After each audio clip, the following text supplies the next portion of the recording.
Hello everyone, कैसे हैं आप सब। एक बार पुनः से कोचिंग क्लासेस पर स्वागत है बच्चों। एकदम सुपर फास्ट रिवीजन करेंगे और यहाँ पर आप एक एक प्रश्न तैयार करेंगे। चलिए शुरू करते हैं बच्चों। और इसके पहले मैं आपको बता दूं, जो भी मैंने वीडियोस प्रोवाइड किया है उसका प्लेलिस्ट बना हुआ है बच्चों। आप लोग भटकने की जरूरत नहीं है। बढ़िया हिंदी मीडियम के सभी बच्चों के लिए बहुत ही हेल्पफुल वीडियो प्रोवाइड किया गया है। चलिए शुरू करते हैं। आज का पहला प्रश्न है, कूलाम के व्युत्क्रम वर्ग के नियम की सीमाएं। देखो बच्चों, कूलाम का व्युत्क्रम वर्ग है क्या? आपके पास दो बिंदु आवेश है बच्चों, दो बिंदु आवेश है, एक Q1 है और एक Q2 परिमाण का है। ठीक है, यहाँ पे बच्चों हम A और B यहाँ पे दो बिंदु आवेश कर देते हैं। इसके बीच की दूरी आपका R है बच्चों। तब कूलाम ने बताया कि दो आवेशों के बीच जो लगने वाला बल है आवेश के गुणनफल के अनुक्रमानुपाती, यानी परिमाण के गुणनफल के अनुक्रमानुपाती और बीच के दूरी के वर्ग के व्युत्क्रमानुपाती होता है बच्चों। जब दोनों को मिलाते हैं तो ये हो जाएगा Q1 Q2 बटा R स्क्वायर। ठीक प्यारे बच्चों, अब यहाँ पर ध्यान दीजिएगा, जब समानुपाती हटाते हैं ना बच्चों तो एक नियतांक लग जाता है। एक नियतांक लगेगा बच्चों, क्या लग जाएगा? एक नियतांक।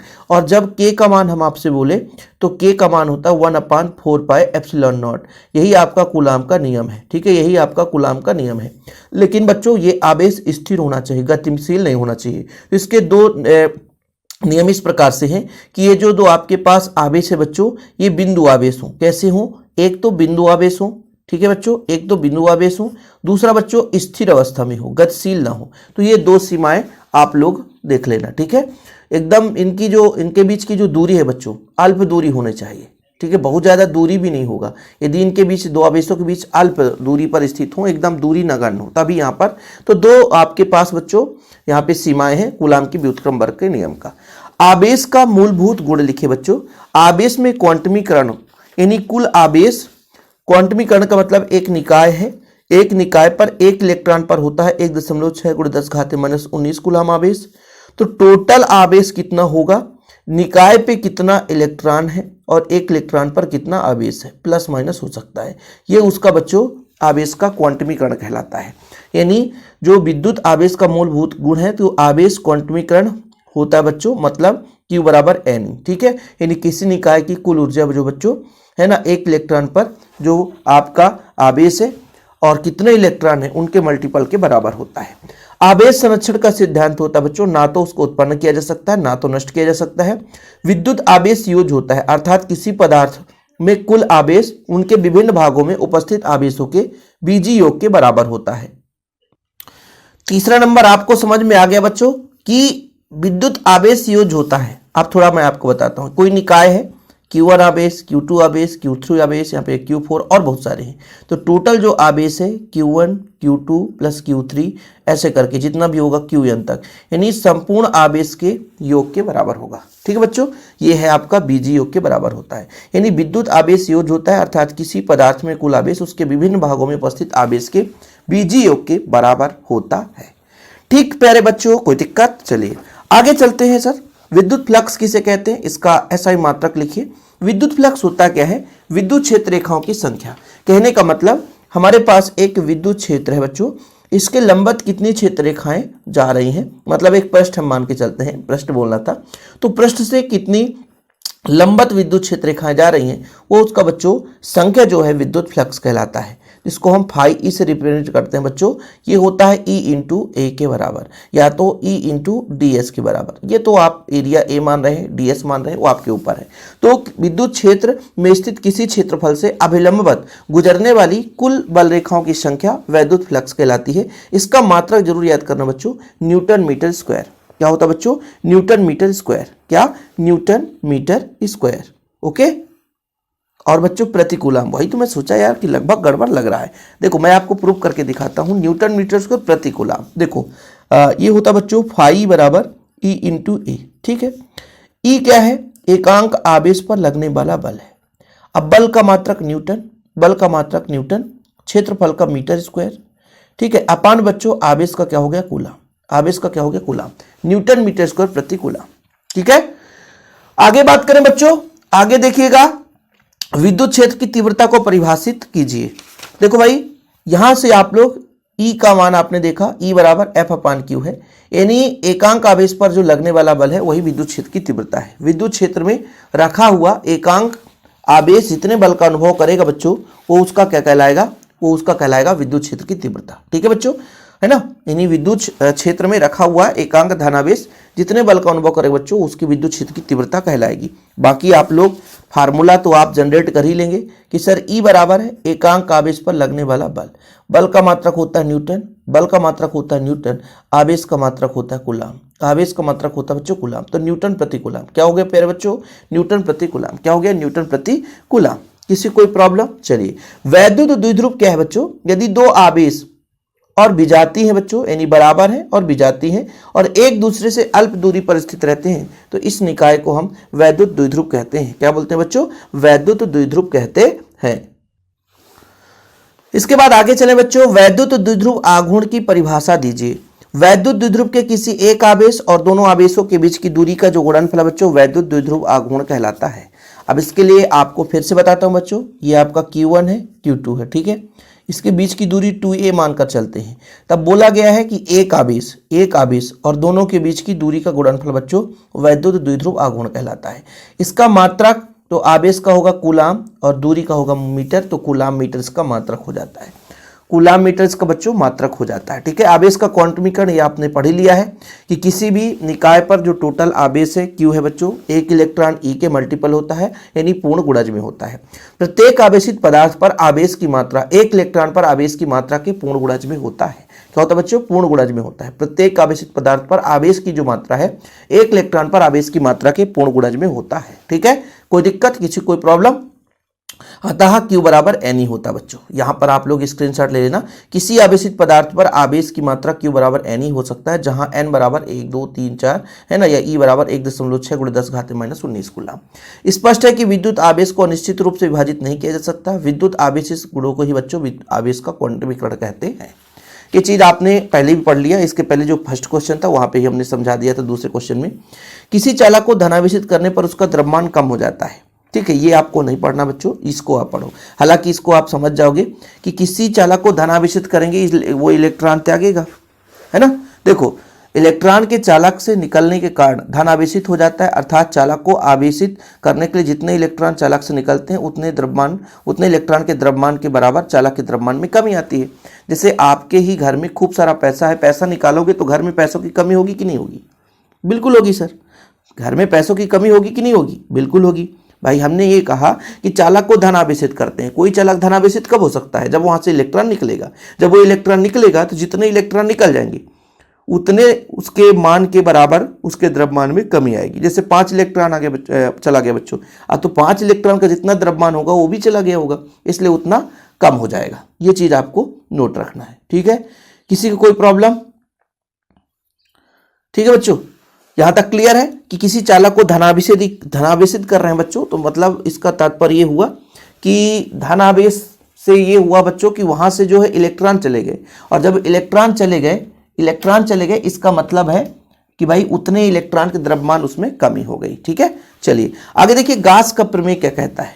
गास का प्रमेय बताओ बच्चों। गास का प्रमेय है ना, ऐसा होता बच्चों कि आपका एक बंद निकाय है, इस बंद निकाय से गुजरने वाला संपूर्ण वैद्युत फ्लक्स है ना, उसके आवेश के 1/ε0 गुना होता है। ये आपका बच्चों गास का प्रमेय है कि किसी बंद पृष्ठ से गुजरने वाला संपूर्ण वैद्युत फ्लक्स उस बंद पृष्ठ के अंदर उपस्थित कुल आवेश का 1/ε0 गुना होता है। ये चीज आप लोग नोट कर लेना। इसके बाद बच्चों आवेश के संरक्षण का सिद्धांत है। आवेश का संरक्षण का मतलब यही है, आवेश ना तो नष्ट होता ना तो उत्पन्न होता है। इस सिद्धांत के अनुसार किसी पृथकृत निकाय का कुल आवेश नियत रहता है बच्चों। दूसरे शब्दों में किसी पृथकृत निकाय में धन आवेश और ऋण आवेश के बीजीय योग सदैव नियत होते हैं, मतलब ना तो आवेश नष्ट होता ना तो उत्पन्न होता है। आवेश की योज्यता से आप क्या समझते हैं बच्चों? योज्यता का मतलब वही है कि जितने भी मतलब आवेश हैं, यानी उसमें परिमाण बच्चों, तो कुल आवेश होगा उनके बीजीय योग के बराबर होगा। यानी विद्युत आवेश की योज्यता का अर्थ है किसी निकाय का कुल आवेश उसके विभिन्न आवेवी कणों पर उपस्थित आवेशों के बीजगणितीय योग के बराबर होता है। ये योज्यता मैंने आपको समझा दिया था, ठीक है। लेकिन ऐसे क्वेश्चन 2-2 नंबर में पूछ दिए जाते हैं। अब बच्चों ये क्वेश्चन चाहे आप पढ़ लो अभी, है ना, चाहे ना पढ़ो, इसमें मैं ज्यादा फोर्स नहीं करूंगा क्योंकि एग्जाम टाइम चल रहा है, तो एकदम सुपर फास्ट करना है। दो बल रेखाएं एक दूसरे को नहीं काटते, क्यों? विद्युत बल रेखा एक काल्पनिक वक्र है जहां एकांक आवेश गमन कर सकता है बच्चों, वो विद्युत बल रेखा कहलाती है। अब यहां पर थोड़ा आप समझिएगा, प्लस से निकलती है माइनस पे समाप्त होती है बच्चों, तो ये विद्युत बल रेखा है, ठीक है। इसका जहां पे यदि स्पर्श रेखा से आप खींच दो बच्चों, वही उसका परिणामी दिशा बताता है। जैसे यहाँ पे इसका स्पर्श रेखा खींच दिया जाए, उसकी तीव्रता की परिणामी दिशा बताएगा। अब यदि मान लीजिए यहाँ पर दो रेखाएं एक दूसरे को काट दें, तो बच्चों इसी बिंदु पर स्पर्श रेखा इधर, इसी बिंदु पर स्पर्श रेखा इधर, तो दो दिशा हो जाएगा, जो कि संभव नहीं है ना। एक ही बिंदु पर जो दो परिणामी संभव नहीं है बच्चों।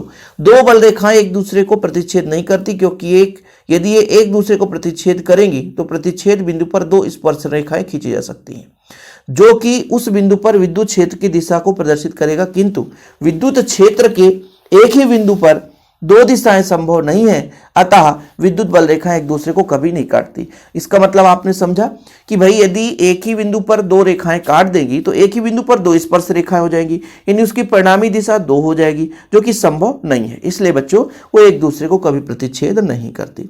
एकांक आवेश को परिभाषा देना बच्चों। एकांक आवेश है क्या? देखो एकांक आवेश है क्या बच्चों, आप लोगों ने पढ़ा है क्या? देखो यदि दो समान परिमाण के सजातीय आवेश वायु निर्वात में एक दूसरे से बच्चों 1 मीटर की दूरी पर रखे हों और 9 × 10⁻9 न्यूटन बल से प्रतिकर्षित करें, तो उस पर जो आवेश होगा बच्चों वो एकांक आवेश या एक कूलाम आवेश के बराबर होगा। इसको मैं आपको अपनी भाषा में समझाऊंगा, जब तक समझाऊंगा नहीं तो भाई छोड़ूंगा नहीं। चलो आगे बात कर लेते हैं। यहाँ पर एफ बराबर आपने कहा 4πε0 सर Q1 Q2 बटा r², यही तो होता है फार्मूला सर।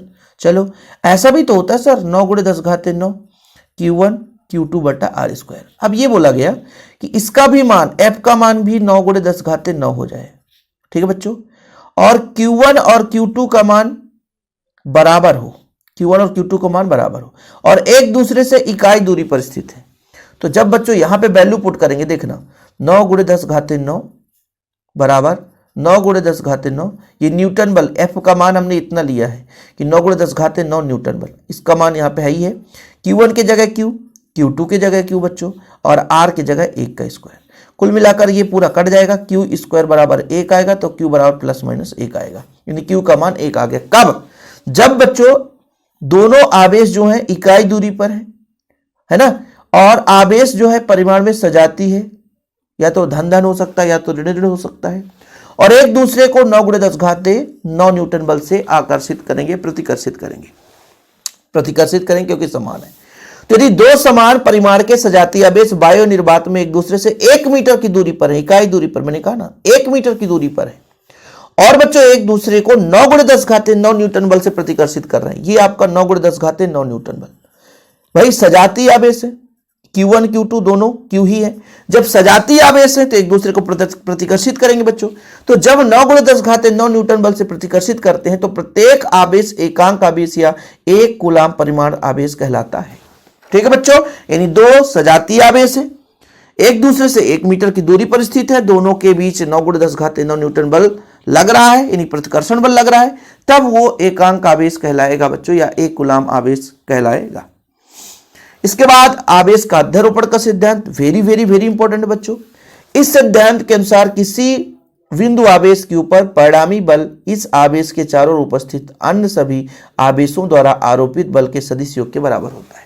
आवेशों का अध्यारोपण का सिद्धांत क्या कहता है? किसी बिंदु आवेश के ऊपर परिणामी बल, यानी किसी आवेश पर कुल कितना बल लग रहा है, इन आवेश के चारों ओर उपस्थित अन्य सभी आवेशों द्वारा आरोपित बल के सदिश योग के बराबर होता है। मतलब ये हुआ कि आपके पास एक बच्चों परिणामी आवेश है, ठीक है, ये परिणामी आवेश है, इसके चारों ओर भी आवेश है, ठीक है, चारों ओर भी आवेश है बच्चों, इसके द्वारा भी बल लगाया जा रहा है, इसके द्वारा भी बल लगाया जा रहा है, इसके द्वारा भी बल लगा रहा है, इसके द्वारा भी। तो जो टोटल बल है वो आपके कितने बल लग रहे हैं, उनके सदिश योग के बराबर है, ये चीज बोला गया है। यही है आपके आवेश के अध्यारोपण का सिद्धांत। यदि किसी बिंदु के ऊपर जो परिणामी बल का मान होगा इस आवेश के चारों ओर उपस्थित अन्य आवेश द्वारा आरोपित बलों के सदिश योग के बराबर होगा, ठीक है। यानी आपके पास एक आवेश है बच्चों, उस पर जो टोटल बल कितना लगेगा वो आवेशों के द्वारा लगाए गए बल के योग के बराबर होगा। यह क्वेश्चन पूछा गया है, मूल आवेश किससे कहते हैं, इसका मान कितना होता है बच्चों? 1 इलेक्ट्रॉन पर उपस्थित आवेश को ही मूल आवेश कहते हैं। 1 इलेक्ट्रॉन पर उपस्थित आवेश को ही हम क्या कहते हैं? मूल आवेश कहते हैं, ठीक है। चीजें क्लियर है बच्चों।